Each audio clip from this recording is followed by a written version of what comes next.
एक तरफ हम ऐसी कैंसर कोशिकाएं देख रहे हैं जो इनविजिबिलिटी क्लोक यानी अदृश्य होने वाला चोगा पहनकर हमारी प्रतिरक्षा प्रणाली से छिप रही हैं, और दूसरी तरफ हमारा ही फेंका हुआ कचरा सुंदरबन में एक तरह का नया कार्बन बॉम्ब बना रहा है। सही कहा। और ये सब उस दुनिया में हो रहा है जहां अब आर्टिफिशियल इंटेलिजेंस खुद अपने लिखे कोड की कमियां ढूंढ रहा है। मतलब क्या समय आ गया है। बिल्कुल, ये सच में एक ऐसा समय है जहां विज्ञान और तकनीक की सीमाएं हर दिन टूट रही हैं। जो चीज़ें कल तक हमें बस साइंस फिक्शन लगती थीं, वे आज प्रयोगशालाओं में और हमारी रोज़मर्रा की ज़िंदगी में भी हकीकत बन रही हैं। सही बात है। और आज के इस विस्तृत विश्लेषण में हम इन्हीं हकीकतों की गहराई में जाएंगे। तो सभी यूपीएससी उम्मीदवारों और हमारे नियमित श्रोताओं का इस खास सत्र में स्वागत है। आज का हमारा लक्ष्य द हिंदू, प्रमुख विज्ञान पत्रिकाओं और हालिया सरकारी घोषणाओं से 8 सबसे जटिल और महत्वपूर्ण विषयों के पीछे के विज्ञान और उनके प्रभाव को समझना है। चलिए इसे थोड़ा आसान भाषा में समझते हैं। बिल्कुल, मैं इसके लिए पूरी तरह तैयार हूँ। तो शुरुआत करते हैं उस नींव से जिस पर यह पूरी आधुनिक दुनिया टिकी है। मेरा मतलब है सेमीकंडक्टर्स। हाल ही में प्रधानमंत्री ने गुजरात के सानंद में केन्स सेमीकॉन की एक नई असेंबली और टेस्ट फैसिलिटी का उद्घाटन किया है। और अनुमान यह है कि 2030 तक भारत का सेमीकंडक्टर बाजार $100 बिलियन को पार कर जाएगा। ये आंकड़ा सुनने में बहुत बड़ा लगता है, लेकिन यहाँ सबसे रोचक बात यह है कि भारत के पास दुनिया के लगभग 20% सेमीकंडक्टर डिजाइन इंजीनियर हैं। अच्छा, 20%? हाँ, मतलब हर 5 में से एक डिजाइनर भारतीय है। फिर भी हमारे पास अपनी कोई बड़ी डिजाइन कंपनी या फैब्रिकेशन प्लांट नहीं है। हम अपना दिमाग लगा रहे हैं, लेकिन उत्पादन कहीं और हो रहा है। इसीलिए इंडिया सेमीकंडक्टर मिशन यानी ISM 2.0 की रणनीति बहुत दिलचस्प है। ये सिर्फ चिप बनाने पर केंद्रित नहीं है। हाँ, मैंने भी इस बारे में गहराई से पढ़ा था। ISM 2.0 का जो फोकस है ना, वो रिसर्च एंड डेवलपमेंट, रसायनों, गैसों और उन भारी उपकरणों के निर्माण पर भी है जो चिप बनाने के लिए इस्तेमाल होते हैं। एकदम सही। मतलब अगर मैं इसे एक नजरिए से देखूं तो सेमीकंडक्टर्स आज के समय में 21वीं सदी के तेल की तरह है ना? बिल्कुल, बहुत सही तुलना है ये। जिस तरह 20वीं सदी में तेल आपूर्ति को नियंत्रित करने वाले देशों ने दुनिया की अर्थव्यवस्था पर राज किया, अब जो देश सिलिकॉन और उसकी इस पूरी जटिल सप्लाई चेन को नियंत्रित करेगा, वही तो भूराजनीतिक भविष्य तय करेगा। यह तुलना हालात की गंभीरता को बिल्कुल सही ढंग से दर्शाती है। देखिए, चिप बनाने की प्रक्रिया कोई आम मैन्युफैक्चरिंग नहीं है। एक छोटी सी चिप को बनाने में सैकड़ों जटिल चरण होते हैं। इसके लिए अल्ट्रा प्योर पानी, विशेष प्रकार की गैसों और रसायनों की आवश्यकता होती है। अगर आपके पास दुनिया का सबसे अच्छा फैब्रिकेशन प्लांट है, लेकिन कोई एक विशेष गैस या रसायन विदेश से नहीं आ पाया, तो वो पूरा का पूरा अरबों डॉलर का प्लांट ठप पड़ जाएगा। यानी रुकावट को दूर कर रहा है ताकि हम आपूर्ति श्रृंखला में किसी और पर निर्भर ना रहें। ये निर्भरता खत्म करना तो बहुत जरूरी है, खासकर हार्डवेयर में। लेकिन हार्डवेयर तो बस एक ढांचा है ना, असली खेल तो सॉफ्टवेयर का है। उसमें कोई शक नहीं। और जब सॉफ्टवेयर की बात आती है तो साइबर सुरक्षा का परिदृश्य जिस तेजी से बदल रहा है, वो डरावना भी है और हैरान करने वाला भी। एंथ्रोपिक नाम की कंपनी ने एक नया AI मॉडल बनाया है, मिथॉस। मिथॉस साइबर सुरक्षा के क्षेत्र में एक बहुत बड़ा पैराडाइम शिफ्ट है। अब तक हैकर्स और साइबर सुरक्षा विशेषज्ञों के बीच एक चूहे बिल्ली का खेल चलता था। हाँ, वो तो हमेशा से। विशेषज्ञ कोड लिखते थे, हैकर्स उसमें 0 डे वल्नरेबिलिटी खोजते थे। 0 डे का मतलब है सॉफ्टवेयर की एक ऐसी खामी जिसका पता सॉफ्टवेयर बनाने वाले को भी नहीं होता, और उसके पास इसे ठीक करने के लिए 0 दिन होते हैं, क्योंकि हैकर तो पहले ही हमला कर चुका होता है। और अब मिथॉस ये काम कर रहा है। ये AI मॉडल इतना शक्तिशाली है कि दशकों पुरानी सॉफ्टवेयर कमियों को खुद ही स्कैन करके ढूंढ सकता है। और सिर्फ ढूंढता ही नहीं, उनके लिए पैच या कोड भी खुद लिख सकता है। यहीं पर मामला थोड़ा पेचीदा हो जाता है। इसका प्रभाव इतना गहरा और संभावित रूप से खतरनाक है कि एंथ्रोपिक ने इसे आम जनता के लिए जारी करने से मना कर दिया है। अच्छा। हाँ, इसे प्रोजेक्ट ग्लास विंग के तहत रखा गया है और केवल माइक्रोसॉफ्ट, एप्पल और सिस्को जैसी दुनिया की कुछ चुनिंदा दिग्गज कंपनियों को ही इसका एक्सेस दिया जा रहा है। मकसद ये है कि ये कंपनियां हैकर्स से पहले अपने सॉफ्टवेयर की खामियों को खोजकर ठीक कर ले। लेकिन तो इस सब का असल मतलब क्या है? मतलब यहाँ मुझे एक गंभीर समस्या नजर आती है। हाँ। क्या प्रोजेक्ट ग्लासविंग अनजाने में ही सही एक साइबर सुरक्षा कार्टेल नहीं बना रहा है? हाँ, ये एक बहुत बड़ा सवाल है। सोचिए, मुट्ठी भर शक्तिशाली टेक कंपनियां ही तय करेंगी कि दुनिया के सबसे बेहतरीन सुरक्षा उपकरण तक किसकी पहुंच होगी। जो छोटे स्टार्टअप्स हैं या अन्य देशों के सरकारी नेटवर्क्स हैं, उनका क्या? और इससे भी बड़ी बात, मैंने पढ़ा कि इतनी कड़ी सुरक्षा के बावजूद कुछ अनधिकृत यूजर्स को डिस्कॉर्ड के जरिए मिथोस का एक्सेस मिल गया। तो फिर इस पूरी गेटकीपिंग का क्या फायदा? आपकी ये चिंता बिल्कुल वाजिब है। जब कुछ ही कंपनियों के पास ऐसी तकनीक होती है तो एक बहुत बड़ी तकनीकी विषमता पैदा होती है। शॉर्टल्स एआई ने इसी खतरे की ओर इशारा किया है। उनका स्पष्ट मानना है कि भारतीय आईटी कंपनियों को अपनी सुरक्षा का बुनियादी ढांचा खुद विकसित करना होगा। सही बात है। हम इस तरह के साझा या मुट्ठीभर कंपनियों द्वारा नियंत्रित सिस्टम पर निर्भर नहीं रह सकते। अगर डिस्कॉर्ड से ये लीक हो सकता है तो इसका मतलब है कि तकनीक हैकर्स के हाथ भी लग सकती है। एआई हैकिंग को डेमोक्रेटाइज यानी सबके लिए सुलभ कर रहा है। रक्षात्मक उपायों को तेज और स्वदेशी करना ही एकमात्र रास्ता है।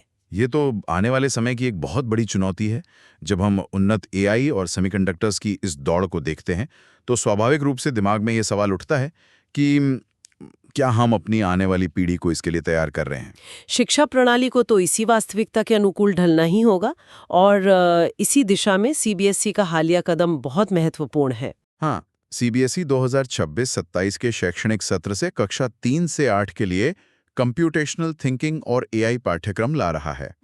लेकिन मैंने जब इसके डिजाइन को ध्यान से देखा तो ये मुझे थोड़ा अलग लगा। कक्षा 3 से 5 के लिए एआई का कोई सीधा विषय नहीं है। इसके बजाय गणित और पर्यावरण विज्ञान यानी द वर्ल्ड अराउंड अस जैसे विषयों में पैटर्न रिकॉग्निशन और लॉजिकल रीजनिंग को जोड़ा गया है, जिसके लिए सालाना 50 घंटे तय किए गए हैं। असली एआई की शुरुआत कक्षा 6 से होगी, 100 घंटों के साथ। ये एक बहुत ही सोच समझकर उठाया गया कदम लगता है। शायद। लेकिन क्या ये हकीकत से थोड़ा दूर नहीं लगता? चलिए असर 2024 की रिपोर्ट को ही देखते हैं।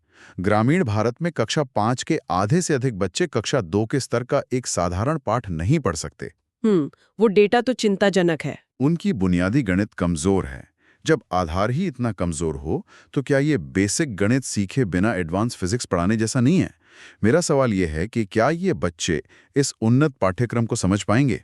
ये एक बहुत ही जायज सवाल है, लेकिन अगर हम इसे बड़ी तस्वीर से जोड़कर देखें तो हमें इसे उस पुरानी रटने की विद्या के नजरिए से नहीं देखना चाहिए। ये पाठ्यक्रम बच्चों को कोई जटिल कोडिंग सिखाने के बारे में नहीं है। अच्छा, तो फिर इसका मुख्य उद्देश्य क्या है? दुनिया भर में ये माना जा रहा है कि 11 से 14 साल के बच्चों को बिना कोडिंग वाले टूल्स के जरिए एआई के प्रति जागरूक करना जरूरी है। इसमें डीकम्पोजिशन सिखाया जाता है, यानी किसी बड़ी और जटिल समस्या को छोटे छोटे हिस्सों में कैसे तोड़ा जाए। मतलब ये उन्हें कंप्यूटर की तरह सोचने की प्रक्रिया सिखा रहा है, भले ही वे कंप्यूटर पर ना बैठे हों। बिल्कुल। अगर एआई सारा रटने वाला काम और बुनियादी कोडिंग खुद कर सकता है तो इंसानों को जो चीज एआई से अलग बनाएगी वो है लॉजिक, क्रिटिकल थिंकिंग और पैटर्न को पहचानना। ये बात तो है। ये पाठ्यक्रम उसी दिशा में एक कदम है। बुनियादी साक्षरता की समस्या अपनी जगह है और उसे सुलझाना भी बहुत जरूरी है, लेकिन उसके नाम पर हम नई पीढ़ी को भविष्य की तकनीक से दूर नहीं रख सकते। ये एक बहुत अच्छा नजरिया है। शिक्षा हमें भविष्य के लिए तैयार करती है, लेकिन अक्सर हम भूल जाते हैं कि हमारी पिछली तकनीकी प्रगतियों ने हमारे पर्यावरण के साथ क्या किया है। अब प्रकृति के सबसे महत्वपूर्ण चक्रों में से एक, मेरा मतलब है कार्बन चक्र पर हमारे कचरे के प्रभाव को ही देख लीजिए। आप सुंदरबन और माइक्रोप्लास्टिक्स वाले उस नए शोध की बात कर रहे हैं ना? बिल्कुल। यह एक क्लासिक उदाहरण है कि कैसे इंसानी दखलंदाजी प्रकृति के काम करने के तरीके को पूरी तरह से बदल देती है। हाँ, ये जानकर मुझे वाकई हैरानी हुई। देखिए, सुंदरबन को हम एक ब्लू कार्बन इकोसिस्टम मानते हैं। सामान्य शब्दों में कहें तो मैंग्रोव के पेड़ पर्यावरण से भारी मात्रा में कार्बन डाइऑक्साइड सोख कर उसे अपनी जड़ों और मिट्टी में स्टोर करते हैं। ये जलवायु परिवर्तन से लड़ने में बहुत मददगार है। लेकिन अब बंगाल की खाड़ी में पाए जाने वाले माइक्रोप्लास्टिक्स वहां एक नया कार्बन रिजर्वियर यानी एक नया कार्बन बम बन गए हैं। इसके पीछे का जो विज्ञान है ना, वो जितना दिलचस्प है उतना ही खतरनाक भी है। देखिए, प्लास्टिक मुख्य रूप से कार्बन से बना होता है, लगभग 90% कार्बन। सही। जब ये माइक्रोप्लास्टिक पानी, नमक और सूरज की रोशनी के संपर्क में आकर धीरे धीरे टूटता है तो ये डिसॉल्व्ड ऑर्गेनिक कार्बन यानी घुलित जैविक कार्बन छोड़ता है। और मैंने पढ़ा कि ये घुलित कार्बन पानी में मौजूद बैक्टीरिया के लिए एक तरह से फास्ट फूड का काम करता है। हाँ, बिल्कुल फास्ट फूड की तरह। और उस फास्ट फूड का नतीजा ये होता है कि बैक्टीरिया इस अतिरिक्त ऊर्जा को पाकर बहुत तेजी से पनपते हैं। इस असामान्य वृद्धि की प्रक्रिया में वे खुद का कार्बन उत्पन्न करते हैं जिसे बायोजेनिक कार्बन कहते हैं। ओहो, ये पूरी प्रक्रिया वहां के प्राकृतिक सूक्ष्म जीव पारिस्थितिकी तंत्र को पूरी तरह बिगाड़ देती है। जो मैंग्रोव पहले हवा से कार्बन सोख रहे थे, उनकी क्षमता अब इस प्लास्टिक जनित कार्बन की वजह से बाधित हो रही है। हम अनजाने में ही अपने सबसे बड़े कार्बन सिंक की क्षमता को खत्म कर रहे हैं। ये तो एक भयानक दुष्चक्र है। रसायन विज्ञान ने प्लास्टिक बनाया जिसने पर्यावरण को इतना नुकसान पहुंचाया। लेकिन यहाँ बात सच में बहुत दिलचस्प हो जाती है, क्योंकि हरित रसायन विज्ञान यानी ग्रीन केमिस्ट्री ही अब हमें इसका समाधान भी दे रहा है। हाँ, कुछ नए शोध इस दिशा में बहुत उम्मीद जगाते हैं। शेंजन विश्वविद्यालय के शोधकर्ताओं ने कुछ ऐसा किया है जो रासायनिक उद्योग की पूरी तस्वीर ही बदल सकता है। उन्होंने पैलेडियम और प्लैटिनम जैसी बेहद महंगी धातुओं की जगह हमारे किचन में मिलने वाले सामान्य एल्यूमिनियम को एक उत्प्रेरक यानी कैटलिस्ट के रूप में इस्तेमाल कर दिखाया है। रसायन विज्ञान की दुनिया में ये कोई छोटी मोटी बात नहीं है, ये एक बहुत बड़ी सफलता है। देखिए, दवाओं, कृषि रसायनों या प्लास्टिक को बनाने के लिए हमें अणुओं के रासायनिक बॉन्ड तोड़ने और जोड़ने पड़ते हैं। पैलेडियम जैसी ट्रांजिशन धातुएं इस काम में बेहतरीन होती हैं। ऐसा क्यों? क्योंकि वे रासायनिक प्रक्रियाओं के दौरान आसानी से इलेक्ट्रॉन ले और दे सकती हैं। इसे हम उनकी ऑक्सीकरण अवस्था या ऑक्सीडेशन स्टेट का बदलना कहते हैं।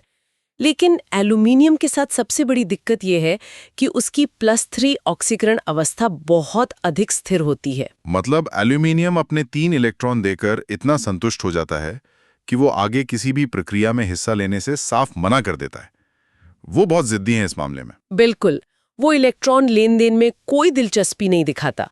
लेकिन शोधकर्ताओं ने एक बहुत ही चतुर तरीका निकाला। हाँ, उन्होंने एल्यूमिनियम के साथ एक लिगैंड जोड़ा, एक कार्बाजोलिल यौगिक। अगर मैं इसे एक उपमा दूं तो लिगैंड को आप एक तरह की मास्टर चाबी मान सकते हैं। दिलचस्प। एल्यूमिनियम एक ऐसे ताले की तरह था जो खुलता ही नहीं था, लेकिन इस लिगैंड नाम की चाबी ने उसके रासायनिक व्यवहार को अनलॉक कर दिया। ये एकदम सही समझ है। उस लिगैंड ने एल्यूमिनियम के इलेक्ट्रॉनिक ढांचे को इस तरह से बदल दिया कि वो अब रिडॉक्स कैटालिसिस के लिए तैयार हो गया। यानी अब वो इलेक्ट्रॉनों का लेन देन कर सकता था, बिल्कुल पैलेडियम की तरह। और इसके नतीजे तो चौंकाने वाले थे।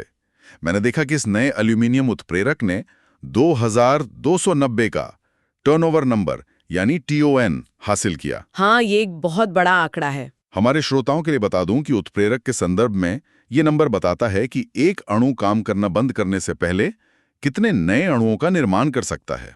2290 का आंकड़ा एल्यूमिनियम जैसे सामान्य तत्व के लिए असाधारण है।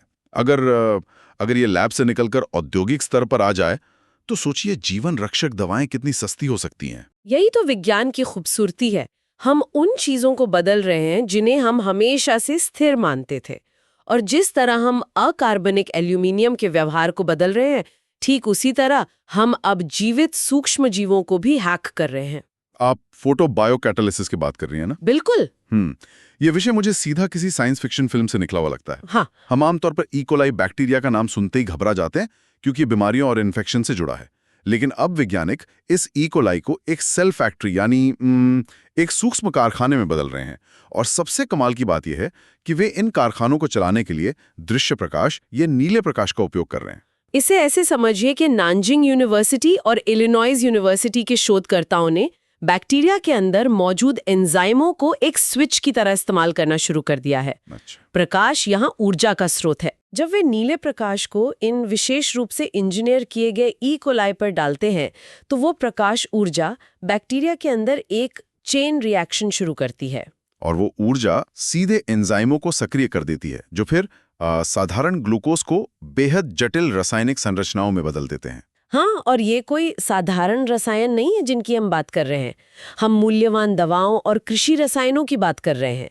ये तरीका न केवल पर्यावरण के अनुकूल है क्योंकि इसमें खतरनाक रसायनों का इस्तेमाल नहीं होता, बल्कि ये प्रकाश जैसी मुफ्त ऊर्जा का उपयोग करके उत्पादन लागत को भी भारी मात्रा में कम करता है। ये शरीर की कोशिकाओं को हमारी ज़रूरतों के हिसाब से रीप्रोग्राम करने का एक बहुत ही शानदार उदाहरण है। और कोशिकाओं को रीप्रोग्राम करने की बात हो तो हमें कार टी सेल थेरेपी की हालिया खोज पर बात जरूर करनी चाहिए।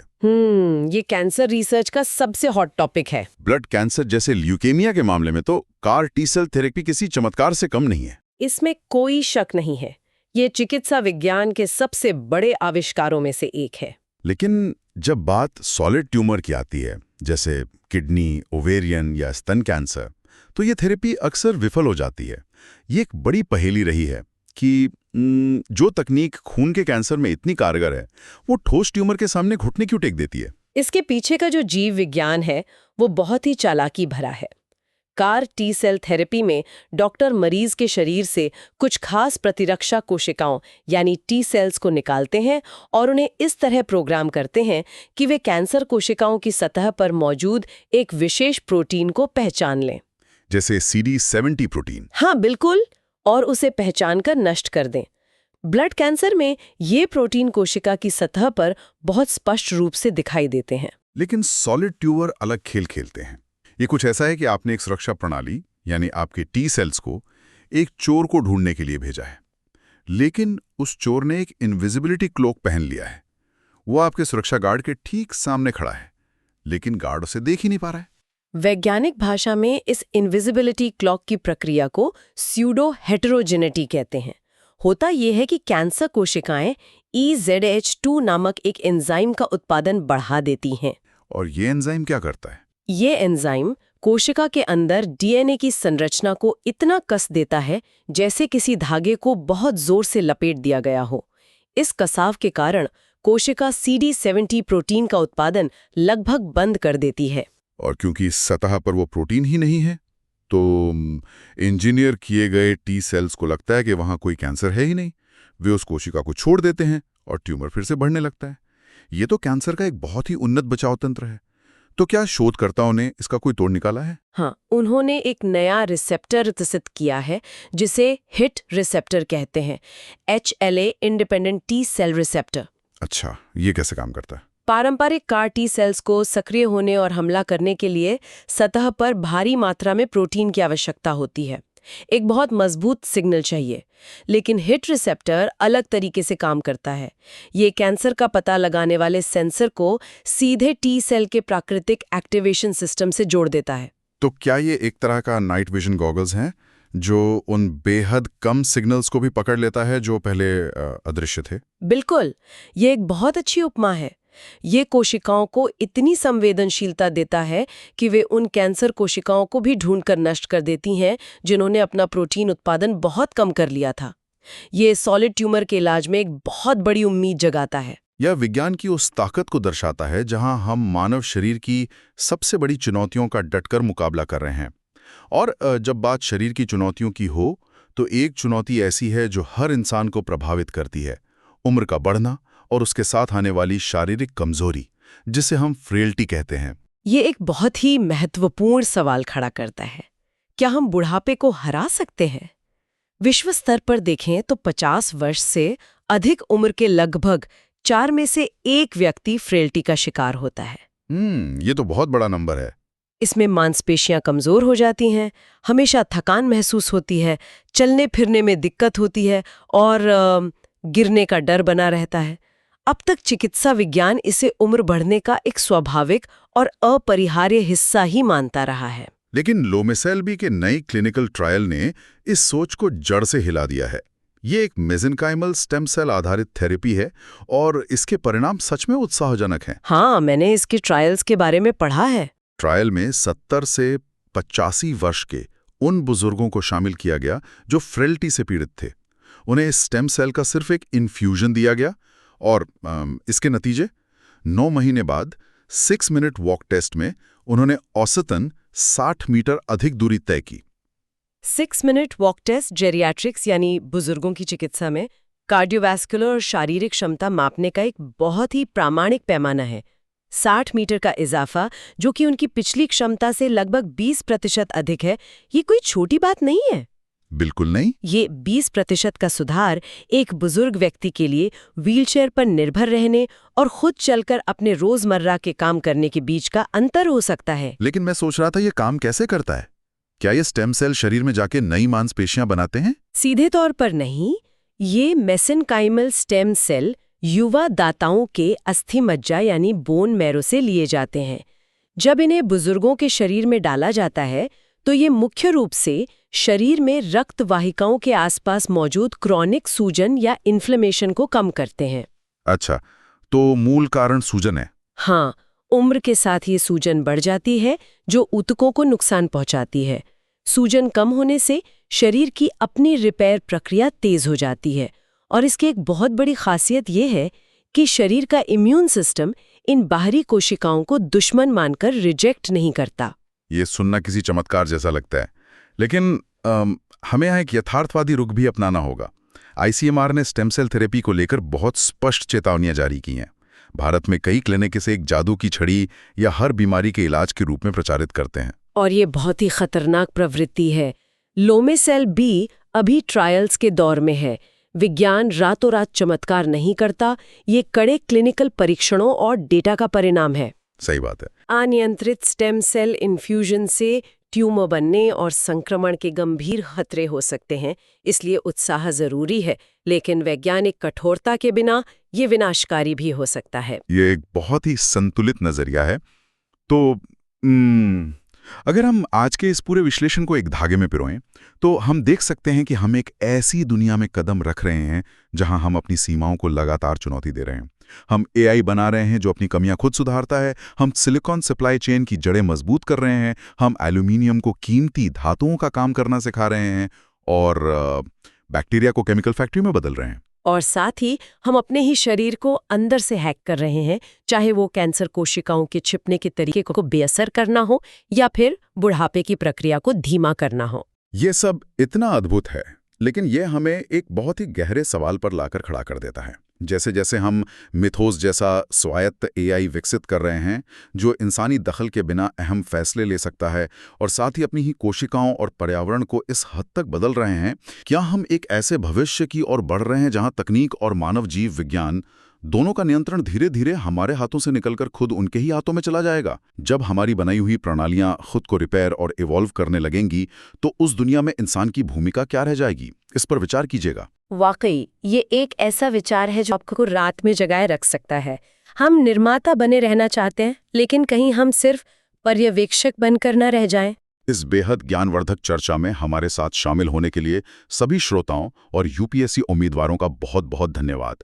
हम अगले विश्लेषणात्मक सत्र में ऐसे ही कुछ और जटिल और दिलचस्प विषयों की गहराई में जाएंगे और उन्हें आपके लिए डिकोड करेंगे। तब तक के लिए पढ़ते रहें, सवाल पूछते रहें और अपनी जिज्ञासा बनाए रखें।